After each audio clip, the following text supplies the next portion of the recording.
I invite you to join me in a brief prayer. Alfred Thayer Mahan wrote, "The question for the United States as regards the size of its Navy is not so much what it desires to accomplish as what it is willing or unwilling to concede."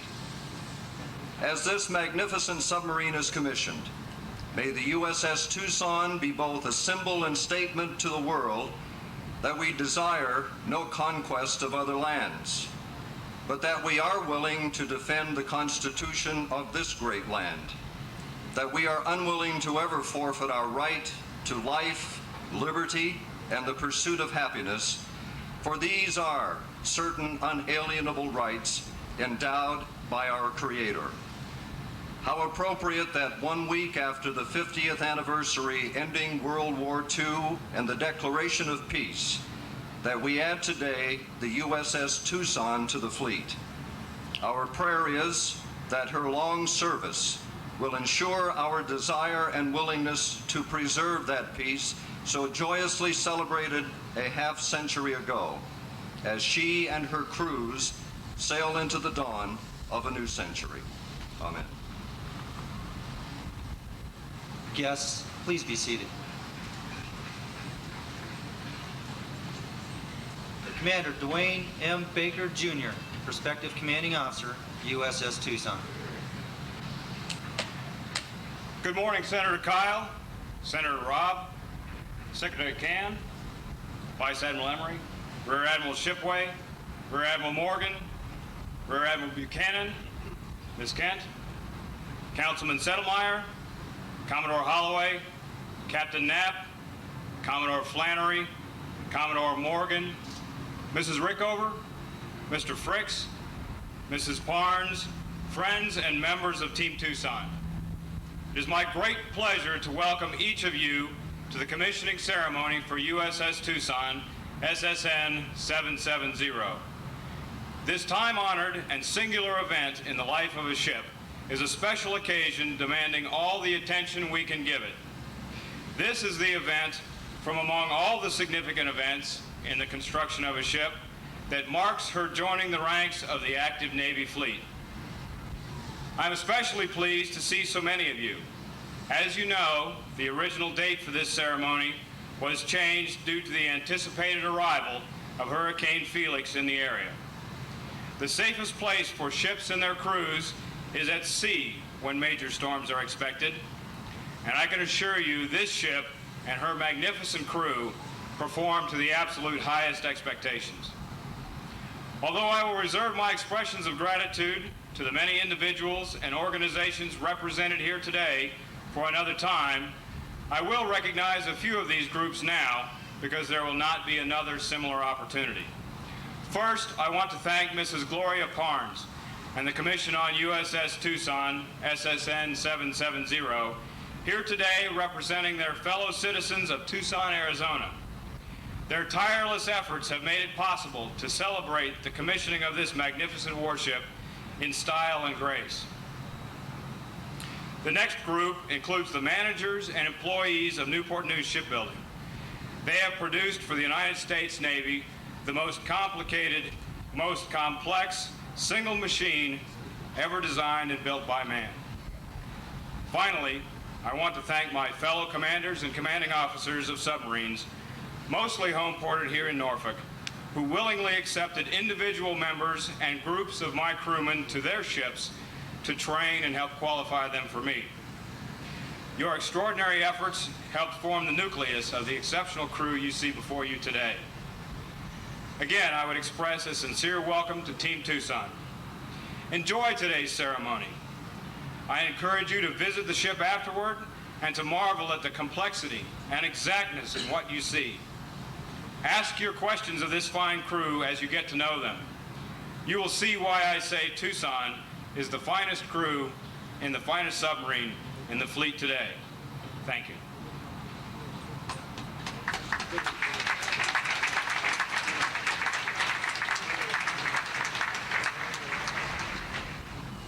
William P. Fricks, President, Newport News Shipbuilding. Thank you. Good morning. It's a real pleasure for me to be here to take part in these celebrations. This is really the culmination of our product, and we're very proud of it. I'm also really proud to be able to represent the literally thousands of shipbuilders who helped build Tucson. Many of them are here today, but I assure you that all of them are here in spirit. As shipbuilders, we've worked on this fine ship for over 4.5 years. We've taken raw steel and brought it to life.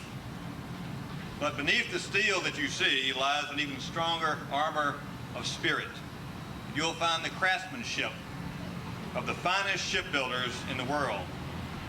This spirit will remain with the ship. She joins the fleet, the finest navy of the world.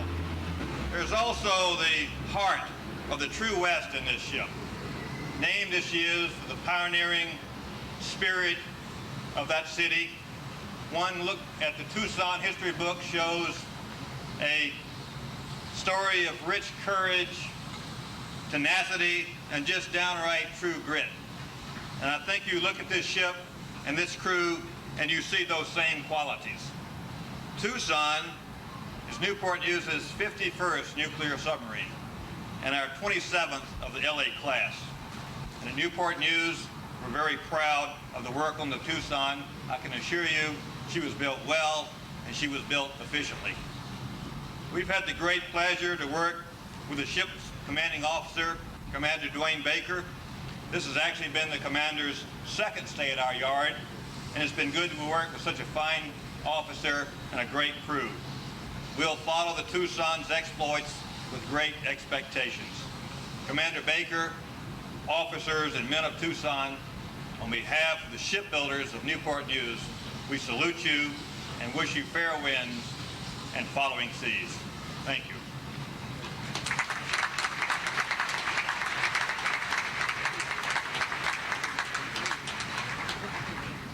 The Honorable Roger M. Settlemeyer, City Councilman, Tucson, Arizona. Distinguished guests, visitors, it is an honor to be here in Virginia to take part in the commissioning ceremony of the second United States warship to be named after the city of Tucson, the USS Tucson. Today is a very special day for many people.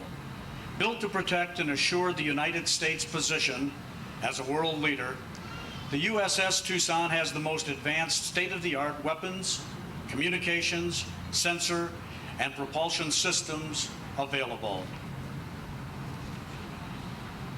Needless to say, the USS Tucson is the most complex, complicated machine ever designed and built. Behind this ship is a splendid crew and group of officers who are educated, trained, highly motivated, and dedicated to their careers. One example of the fine talent displayed in this crew is Petty Officer Harold Miller, who was chosen as Team Tucson's 1994 Sailor of the Year. I know that with Petty Officer Miller and the other 140 men comprising Team Tucson, there is nothing that cannot be accomplished. The shipbuilders of Newport News Shipbuilding have also been an integral part of making today's ceremony possible. What we are witnessing today is the end product of the successful integration of effort, expertise, and responsibility as the ship was completed. The symbiotic relationship of the crew and the shipbuilders is definitely a unique one. The USS Tucson is ready in all respects to take her place in the active fleet of the United States Navy. In fact, I understand that the Tucson's initial sea trial was one of the very best ever observed by Admiral DeMars. I must congratulate Team Tucson for a true team effort and send Commander Baker and his officers and crew our best regards from the city of Tucson. Thank you very much.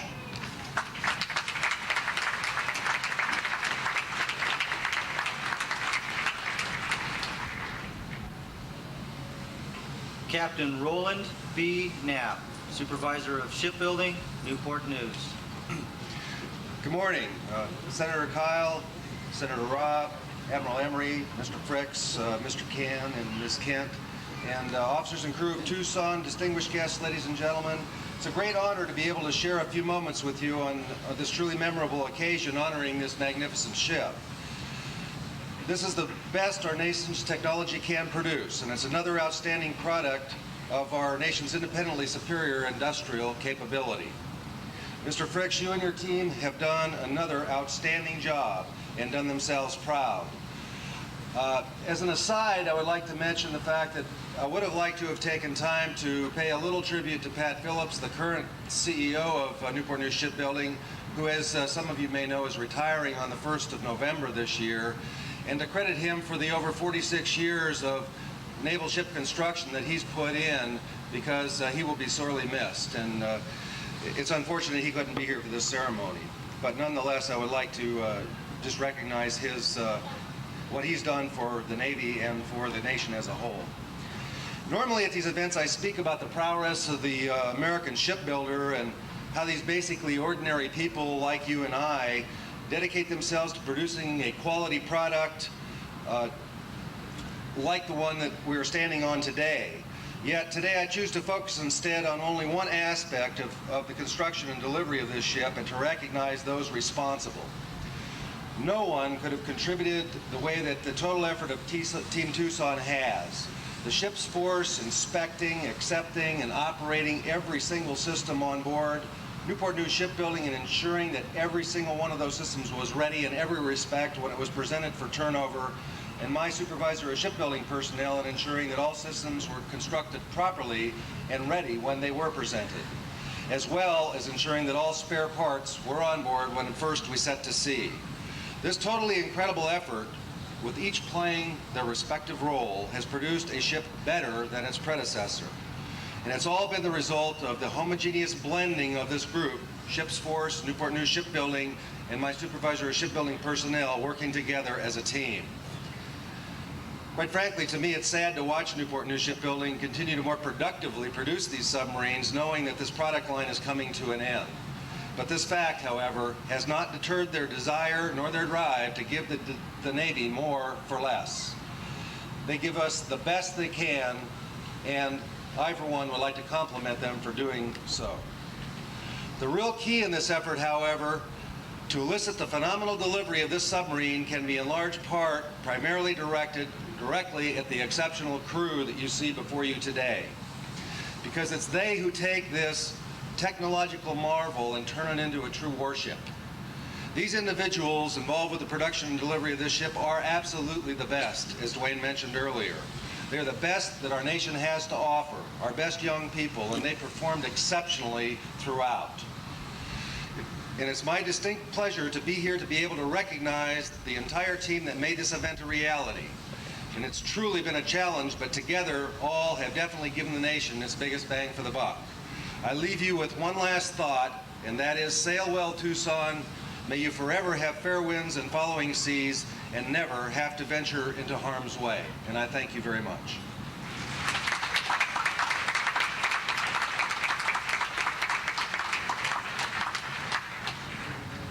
Rear Admiral John F. Shipway, Deputy Commander for Submarines, Naval Sea Systems Command. Senator Kyle, Senator Robb, Admiral Emery, Diane, Mr. Can, Congressman Saddlemeyer, Commander Baker, commissioning crew of Tucson, honored guests, ladies and gentlemen. It is a privilege for me to take part in this commissioning ceremony and an honor to represent Vice Admiral Sterner and the team of men and women of the Naval Sea Systems Command who have overseen the design and construction of Tucson and their systems. Like all submarines, Tucson is a highly advanced and capable fighting platform.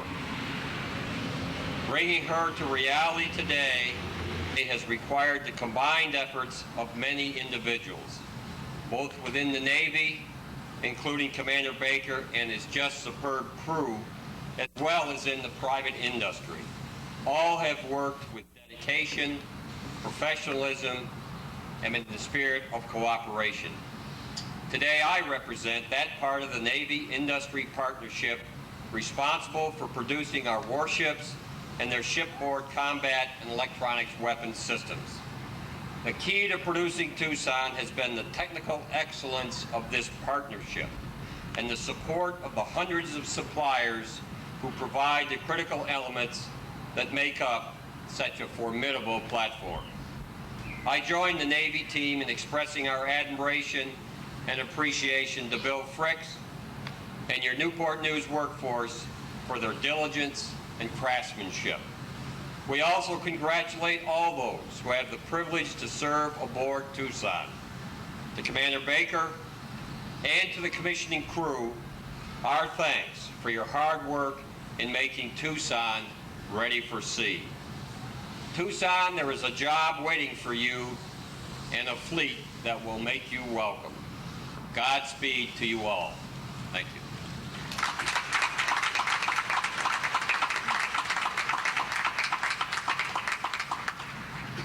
The Honorable Gerald A. Cann, former Assistant Secretary of the Navy for Research, Development, and Acquisition. Good morning. It's a great pleasure to be here to share this event with my wife, Diane, and all my Navy friends. There's probably no happier day in the life of a Navy ship than the day of commissioning. All of the hard work is done, and the shipbuilder and the ship's crew can see and feel the results of their efforts. I want to congratulate Commander Baker and the crew on successfully completing this huge task that brings us all here together today. Having been involved in the 688 program in one way or another since 1970, I have watched this class of submarines evolve into the capability that is represented here today. Most of our citizens will never really know the importance of having our submarine program, but it clearly had an enormous impact on the former Soviet Union and represents today a formidable capability to assure control of the ocean and littoral areas of the world to support U.S. interests. The future of the U.S. Navy submarine program has been the subject of debate for the last several years.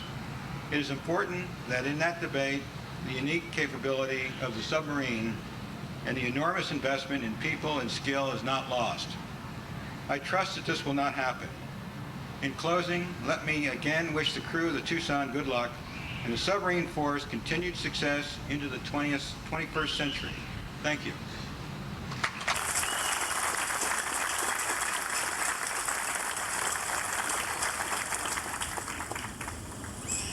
Vice Admiral George W. Emery, Commander, Submarine Force, U.S. Atlantic Fleet. Good morning.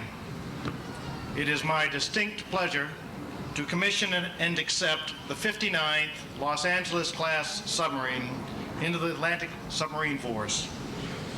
I would like to first read a message sent by the Director of Naval Nuclear Propulsion Program, Admiral Bruce DeMars. For Commander Baker, although I cannot attend your commissioning, I congratulate you, your officers, and your crew.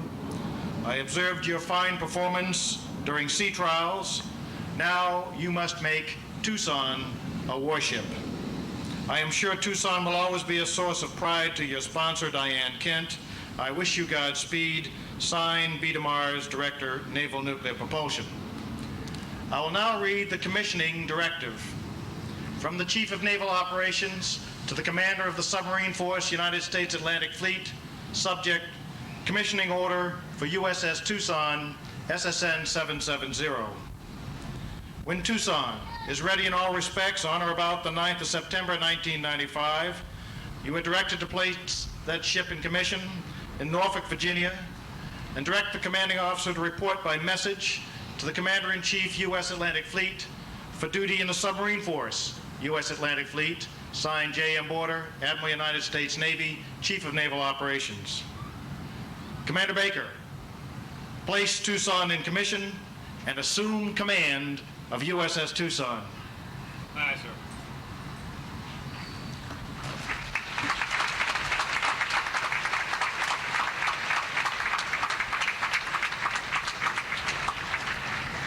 Executive Officer, place Tucson in commission. Aye, aye, sir. Crew, attention! Guests, please rise for the national anthem. Bandmaster, Sound off!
I will now read my orders.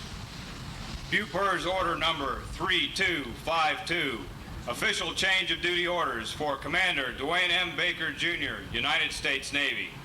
When directed by reporting senior, detach in September 1995 as commanding officer, Tucson Pre-Commissioning Unit, as officer in charge of the vessel Tucson, and as prospective commanding officer in connection with construction and fitting out.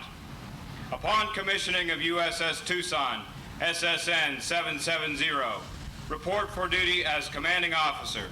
Signed, F.L. Bowman, Vice Admiral, United States Navy, Chief of Naval Personnel. Admiral Emery, USS Tucson is in commission. I have assumed command.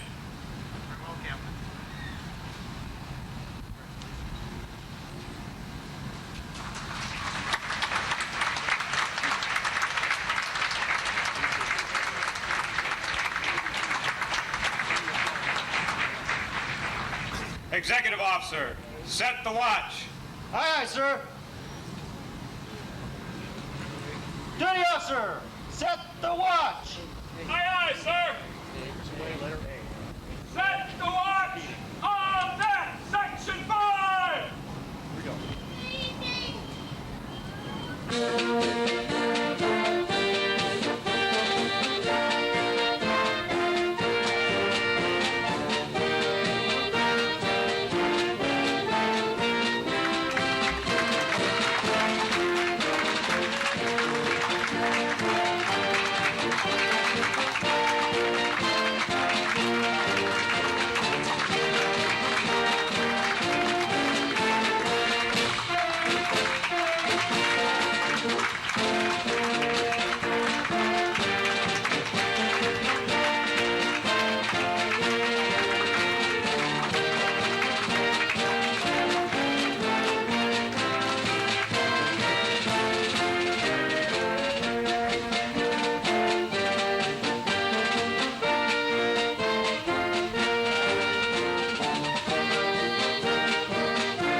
Senator Kyle, request permission to hoist your flag, sir.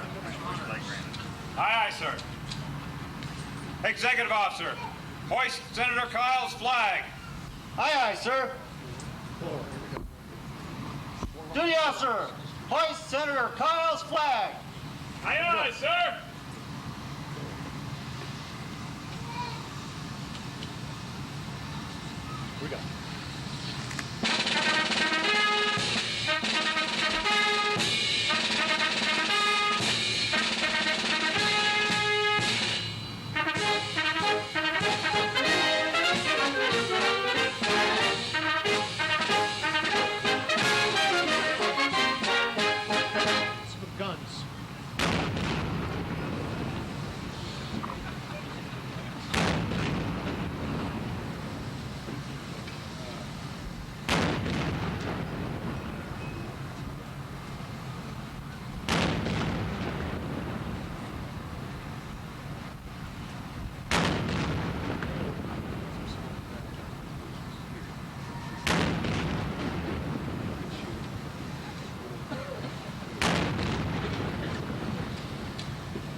Admiral Emery, request permission to break your flag, sir.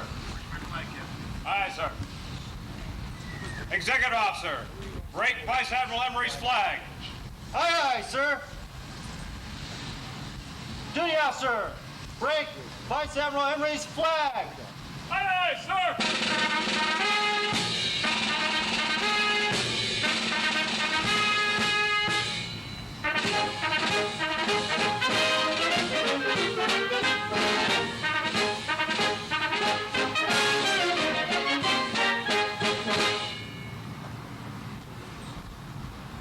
Guests, please be seated.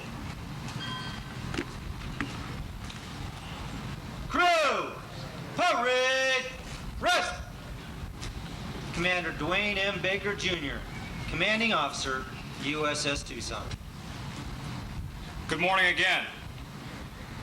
It is my privilege and pleasure now to introduce you to Miss Diane Kent, USS Tucson's sponsor. Miss Kent was born in Washington, D.C., and grew up in Bethesda, Maryland. She is a graduate of Emory University in Atlanta, Georgia. After graduation, she worked for Emory University Hospital and later at the National Institutes for Health in Bethesda. Her two children, Laura, our maid of honor, and Mark, are both college students and are with us today. She is past president, show director, and currently performance manager for a 90-voice women's barbershop chorus.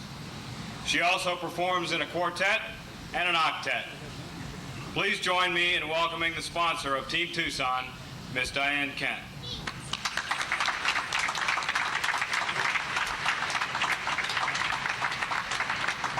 Thank you. Thank you, Dwayne, very much.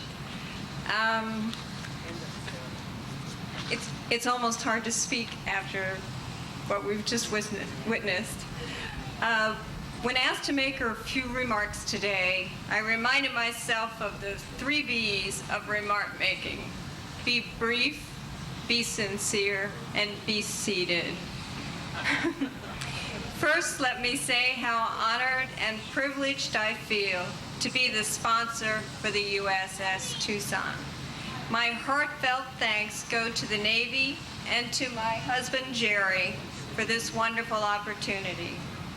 As I watch the ceremony today, I'm overcome with pride for the USS Tucson. From my first experience with the boat and the crew while she was under construction, I sensed that there was something unique about this ship. A no-nonsense attitude about doing the best job possible, but more importantly, a sense of excitement, enthusiasm, and joy about being a part of Team Tucson. This is due in no small part to the excellent leadership of Commander Baker, former XO Elnitsky, and now XO Shaw and Cobb Dieterman. But it is also due to the large support group these sailors have in their wives, their families, and their friends. This past spring, I was fortunate enough to visit the city of Tucson to see firsthand the namesake of our boat and to meet some of the members of the commissioning committee. My sense of excitement and pride about belonging to this ship grew. The Tucsonians I met were the salt of the earth, warm, caring, and hardworking.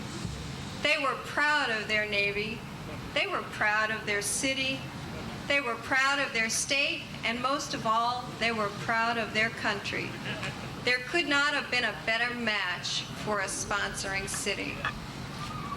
Today marks the end of my ceremonial duties, I think, and with the Tucson, but I hope it is just a milestone in my long-term friendship with the sailors, the officers and wives, and with my new friends from Tucson. As she takes the waves, I'm sure that nuclear power is not the only power that propels her. We propel her. We who are here today, we who love our hometowns, we who love, support, and take pride in those who serve in our Navy, and we who are so proud and thankful to be living in the United States of America. Thank you and Godspeed.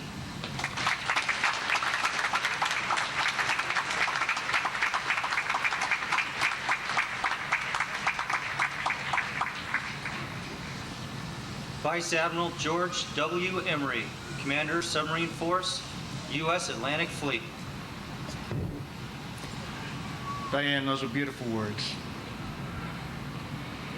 Senator Kyle, Senator Rob, distinguished guests on and off the platform, including a very special guest of the Navy and the Nuclear Submarine Force, Mrs. Eleanor Rickover, Mrs. Rickover, the wife of Admiral Hyman G. Rickover, the man who made the nuclear Navy what it is and what it'll ever be. It's so good to have you with us.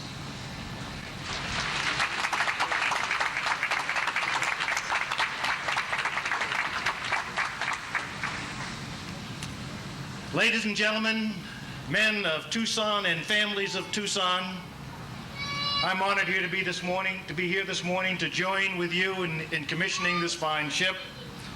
A few minutes ago, I read a very important directive which signaled the beginning of what I trust will be a long and fruitful career for Tucson in the United States Navy. Today's ceremony represents the conclusion of the first chapter and the first chapter only of that history, a chapter which began several years ago at Newport News Shipbuilding in a long building process. This nation is extremely fortunate to have the capacity to design and build warships with the capabilities of Tucson.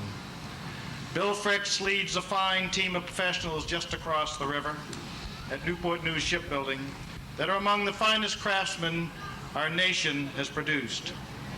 We owe a great debt to their skill and dedication, skills which we must carefully guard as we weigh the role of our military in the post-Cold War era. We are also fortunate in this country to have the leadership of those in Congress, the military, and the administration willing to commit the necessary resources to build submarines like Tucson. The debate in Congress this summer over submarine programs has been as long and as hot as the weather, although perhaps it's just a bit more humid here today than it is in Tucson today.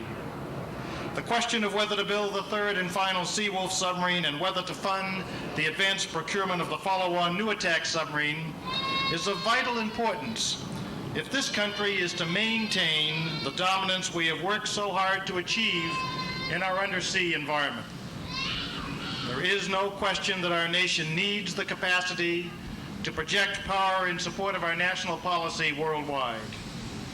No other vessel in the Navy is better equipped to meet the new and varied threats of our post-Cold War era than the nuclear submarine. Tucson combines the proven firepower of our vertically launched Tomahawk cruise missiles with the added benefit of endurance and the ability to evade navalation except when surfaced.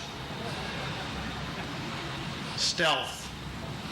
This combination provides an unparalleled ability to deter aggression in all regions of the globe. Further, she does this with a minimum commitment of resources and minimum risk to the crew that mans her. A crew, ladies and gentlemen, that serves to remind all of us that we are very fortunate as a nation to have the dedication of the young men who volunteered to serve in our submarine service. They come from communities all across this United States, and some represent that fine city, the city of Tucson. These men have breathed life into this vessel and represent for all of us the pride of wearing the submarine insignia, the Dolphin. Please join me in recognizing the sailors and their families who manned and support this fine crew. For all of you.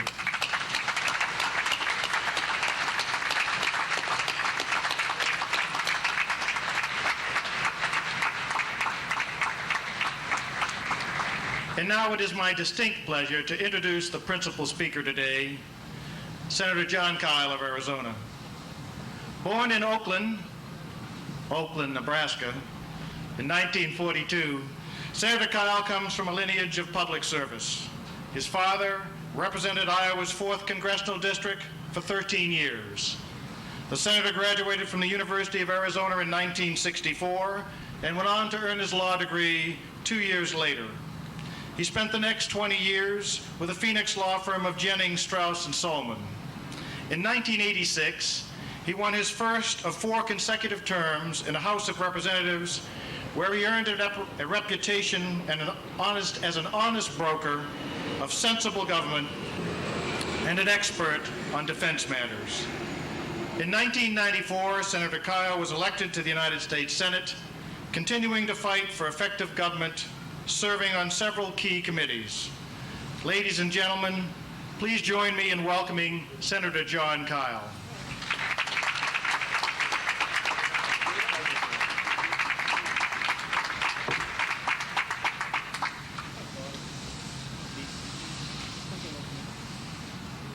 Thank you, Admiral Emery, for that very kind introduction. I am honored to share this platform today with Vice Admiral Emery, Rear Admiral Shipway, Captain Knapp, Captain Lyons, Tucson Councilman Roger Settlemeyer, Mr. Bill Fricks, Ms. Diane Kent, Mr. Gerald Cann, Commander D.M. Baker, Jr. I would also like to acknowledge our other special guests, Rear Admirals Buchanan and Morgan, Mrs. H.G. Rickover, and my good friend, Senator Chuck Robb. It is a great honor to take part in this celebration. We are here to commission the USS Tucson, the Navy's newest 688 I-class attack submarine. This boat will bear a proud name, Tucson. Nicknamed the Old Pueblo, Tucson is Arizona's oldest city. Its history and experiences have resulted in a diverse and dynamic culture.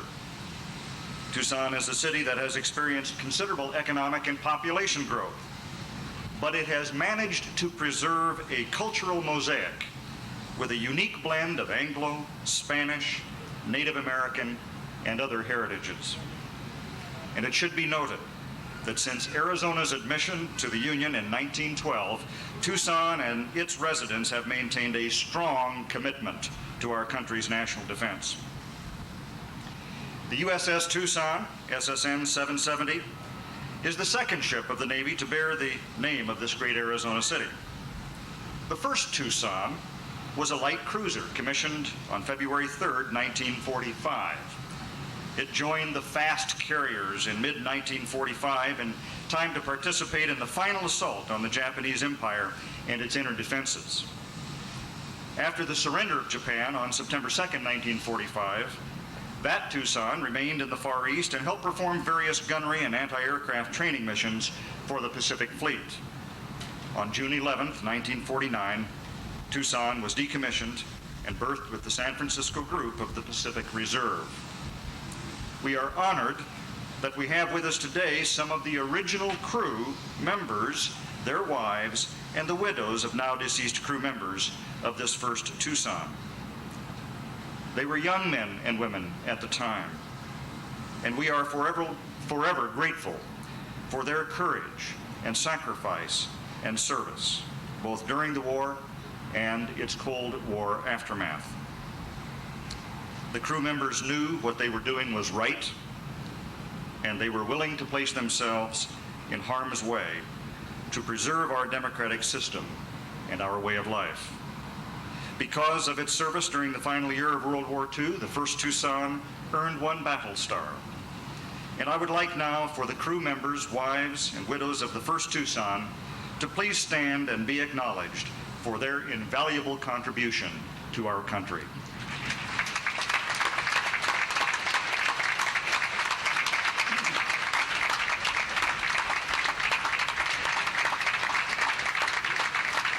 We salute you.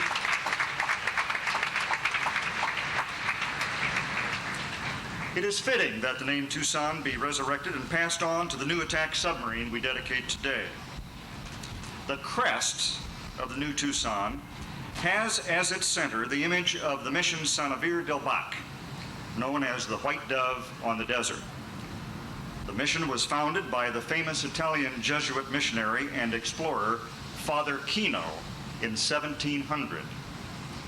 Construction of the present church began in 1783. As Congressman Colby noted in his keynote address at the christening of the USS Tucson, the Son of Air mission is a famous Tucson trademark, a very appropriate symbol for this submarine. In advancing his faith, Father Kino sought peace in this new desert land and helped the Indians establish a cattle ranch at the place they called Bac. He was also willing to be backed by force when necessary and was protected by Spanish soldiers. So too with the USS Tucson. Its mission is to preserve peace, but it will do so from a position of strength. This submarine will serve as a proud symbol of what President Ronald Reagan meant when he called for peace through strength.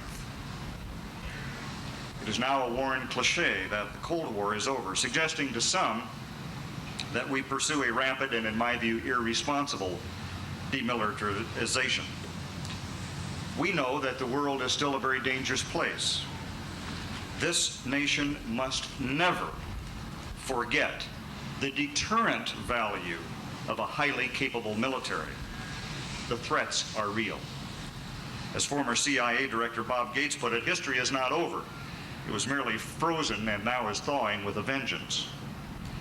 Although we hope and work for peace, at least some of us must always be aware of the possibility of war. In his impressive book on the origins of war, Yale historian Donald Kagan notes that statistically, war has been more common than peace, and extended periods of peace have been rare in a world divided into multiple states. Given what Professor Kagan calls the ubiquity of war, the first duty of responsible political leadership is to recognize that peace does not keep itself. As Thomas Jefferson reminds us from over 200 years ago, eternal vigilance is the price of liberty. History also reminds us that most modern wars start with little or no warning. The attack on Pearl Harbor, the invasion of Korea, and the invasion of Kuwait are cases in point. No one from Arizona, the namesake of the battleship that serves as an eternal memorial to those who died in the attack on Pearl Harbor, should ever forget the tragedy that can result from a lack of preparedness. Lest we be lulled into believing that the so-called New World Order is safe, consider just some of the following. In February of this year, the Secretary of Defense, William J. Perry, reported to the President and the Congress, beyond the 5 declared nuclear weapon states, at least 20 other nations have acquired or are attempting to acquire weapons of mass destruction, nuclear, biological, or chemical weapons, and the means to deliver them. North Korea could have as many as 5 nuclear weapons and has been continually reluctant to allow the inspection of key facilities. Iran is now building a submarine force of very quiet Kilo-class diesel submarines purchased from the Russians. Iran has acquired wake-homing anti-ship torpedoes, as well as wire-guided acoustic homing torpedoes. This provides the Iranians with the capability to interdict merchant traffic in the Persian Gulf. Increased submarine capability could be used to support Iran's proclaimed goal to control the Strait of Hormuz. Iraq is probably less than a year away from reaching its goal of developing a nuclear bomb. China, not yet a full-blown adversary, but the Pentagon has been increasingly concerned with China's growing military potential. In recent years, China has reduced the size of its military forces while increasing its investment in weapon systems. And earlier this year, defense officials simulated a war game involving China, in which American naval vessels were pitted against Chinese land-based missiles. The United States lost that game. And Russia continues to challenge with both missile submarines and new Akula-class subs off both our coasts. The Russian submarine force will be the centerpiece of their military in the years to come. United States defense spending is now at the lowest level since Pearl Harbor. Despite our efforts this year to increase defense spending about $7 billion more than requested, that level will merely hold the 1996 defense decline to 1.7%. Unfortunately, fiscal year 1996 will be the 11th consecutive year of real inflation-adjusted decline in defense spending. As a result, the capability of our military to accomplish its missions is jeopardized. The Navy has been hit hard by these policies, its ability to fulfill its missions strained. From President Reagan's never realized goal of 600 ships, the Navy's planned force has shrunk to 346 ships. During the Reagan presidency, about a dozen ships were built each year. If President Clinton's projected shipbuilding requests for 1996 and 1997 are approved, the Navy would have less than half the budget it had under President Reagan and could buy only 6 ships in those 2 years. Submarines follow the overall trend. The Navy plans to fund only 2 more through fiscal year 1999. To prepare for peace requires both vision and time. It takes years to create a total defense structure to deter war and protect our national security. It takes 13 years, for example, to develop a new type of Navy aircraft, and 9 years from authorization to completion to build a new aircraft carrier. It has taken 7 years to launch the attack submarine we dedicate today. We must work now to build a defense structure that can protect our country well into the next century.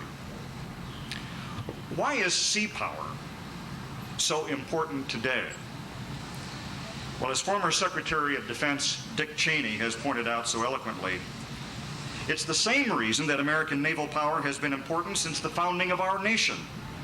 Whether we faced 18th century adversaries in wooden gunships or enemy U-boats in World War II. It's the same reason that every modern president has asked, where are the carriers, when we needed fast, appropriate options to meet a crisis halfway around the globe. And it's the same reason that sea services were busy from April to August in 1991 in not one but 5 separate operations. While thousands of sailors and Marines served in the Gulf, others rescued Americans and others from the unrest in Liberia and Somalia. Secretary Cheney is right. American sea power is essential to our national defense. We are a maritime nation, and we must have the capacity to cross the oceans to reach our allies and our trading partners. Our ability to combat aggression depends upon our naval capabilities. Naval forces were the first on the scene in the Gulf in response to Saddam Hussein's invasion of Kuwait. During that conflict, we sent more than 19 million pounds of material to the Gulf, and a disproportionate 95% of it went by ship. I continue to support the acquisition of a 3rd Seawolf submarine and the full complement of Los Angeles-class attack submarines like the USS Tucson. The proliferation of advanced submarine technology and the construction of very capable diesel-electric submarines throughout the world has increased substantially in the past 2 decades. Russia, China, and the United States have committed significant resources to advancing their submarine capability. In addition, 44 other countries now operate over 600 diesel-electric submarines worldwide, and significant advances are expected in their quieting, endurance, and combat system capabilities. The Russian Navy still considers the submarine to be its most powerful naval platform, and as I said, will continue to do so in the years to come. Interestingly, the Chinese submarine fleet is the largest in the world and includes 6 nuclear-powered submarines. According to the U.S. Navy's report, Worldwide Submarine Proliferation in the coming decade, China will pose the most complex challenge outside Russia. due to its commitment to increased training, the expanding scope and complexity of its exercises, and an active acquisition of modern technology. The increased submarine capability of unstable third world countries like Iran requires very close monitoring. As I noted earlier, Iran has purchased Kilo-class submarines from the Russians and will be in a position to disrupt the flow of maritime traffic in the Persian Gulf, and that's what they've threatened to do. Approximately 40% of the world's future oil reserves will pass through the Persian Gulf. That's 40% of the fuel for our cars, our planes, our boats, power for our industrial plants, heat for our homes, and energy for our military. With attack submarines like the USS TUCSON, we can defeat any attempt by Iran to bottle up our primary resource of oil. The USS TUCSON and other submarines like her will be prowling waters all over the globe, protecting our interests. Our naval leaders have formulated a long-range view for a balanced, versatile Navy, one characterized by effective carrier power, a modernized fleet, and the first strategic submarine force. The new USS TUCSON is the 59th Los Angeles-class attack submarine and the 20th of the improved Los Angeles-class attack submarines to be built. Construction began on June 10, 1988, and her keel was laid on September 20, 1991. She was christened on March 19, 1994. Submarines of the Los Angeles class constitute the most advanced vessels in the world. Their mission is to hunt down and destroy enemy naval forces alone or in battle operations, to lay mines off enemy ports, to provide covert intelligence, to support Navy, Army, and Air Force Special Operation Forces, and finally, to conduct cruise missile strikes against targets ashore. To accomplish these demanding missions, 12 vertical launch missile tubes for Tomahawk cruise missiles provide the USS TUCSON with great offensive capabilities and extraordinary strategic value. In addition, retractable bow planes give this ship increased maneuverability and under ice surfacing potential. This will enable this vessel to operate in all oceans of the globe. Application of the military principles of stealth, endurance, mobility, and responsiveness make the USS TUCSON a formidable force in multiple mission roles. This commissioning ceremony represents the official transfer of ownership of the USS TUCSON to the United States Navy. The torch is passed to a new generation of officers and crew that will bear the proud name of TUCSON. 2 of the crew are from TUCSON. Sonar Officer First Lieutenant William Chenworth and Machinist Mate First Class Gary Bartlett. Commander Dwayne Baker Jr. and his crew will be part of the best submarine force in the world. These are individuals who know the true meaning of peace through strength. Their goal is to maintain peace, but they will be prepared for war. The USS TUCSON is a symbol of what our national security policy should be all about. It is part of the legacy of the administration of President Ronald Reagan, who said, "We must always be strong so that we may always remain free." In continuing this legacy, I hope and I pray that the USS TUCSON will always sail in peace.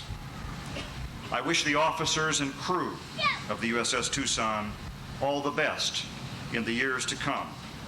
I know that you will serve our country proudly and well. This is a historic ceremony and a distinct honor for me and my wife, Carol, the city of Tucson, the state of Arizona, past and present members of the Navy, and really all Americans. On behalf of all who are gathered here today, I thank you. I bid Commander Baker and the crew of the USS TUCSON Godspeed.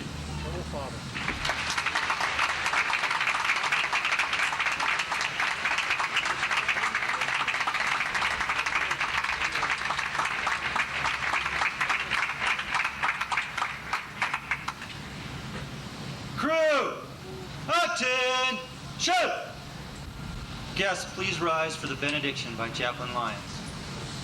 Enable us, O God, to open our hearts and minds to your presence, that by so doing we may be a people, a nation of hope, with a strong sense of purpose and destiny, with the will to be united, with the conscience to be compassionate, the humility and dedication to be your faithful